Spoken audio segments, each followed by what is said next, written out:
નમસ્કાર, agenda at 9 સાથે હું છું હિના।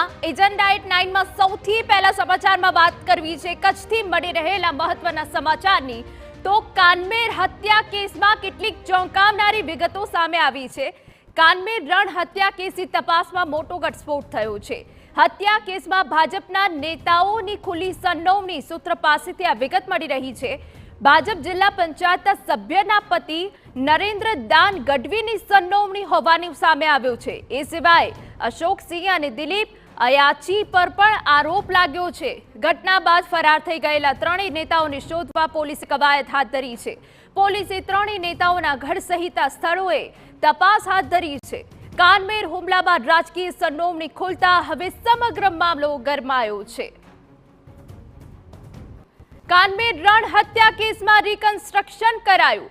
રિમાન્ડ પર રહેલા આરોપીઓને સાથે રાખી પોલીસે રિકન્સ્ટ્રક્શન કર્યું। હાઈવે, હોટલ અને કાનમેર ગામમાં ઘટનાનું રિકન્સ્ટ્રક્શન કરાયું। 13 મેના રોજ મીઠાના આ ઘરો માટે ફાયરિંગ થયું હતું।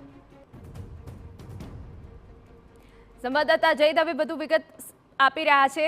જય, જે રીતે આ હત્યા કેસમાં હવે રાજકીય સંડોવણી સામે આવી રહી છે, શું વિગતો?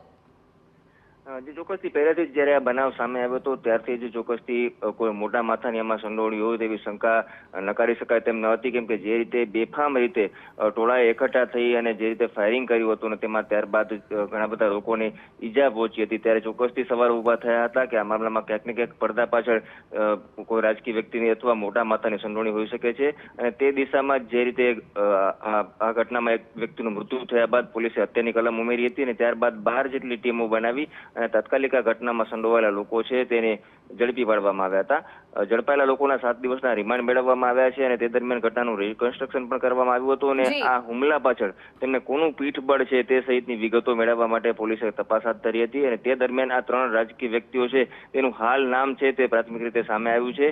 પોલીસે ચોક્કસથી મજબૂત પુરાવા લીધા છે, પરંતુ રાજકીય વ્યક્તિ હોવાને કારણે પોલીસ હાલ આ મામલે વધુ કંઈ કહેવા તૈયાર નથી, પરંતુ ચોક્કસથી પોલીસે આ 3 વ્યક્તિઓના ઘર સહિતના જે મહત્વના સ્થળો છે ત્યાં સર્ચ અભિયાન હાથ ધર્યું હતું। તેઓ હાલ મળી આવ્યા નથી અને તેને શોધવા માટે અલગ અલગ ટીમો બનાવી અને હાલ તેને પકડવા માટેના ચક્રો ગતિમાન છે।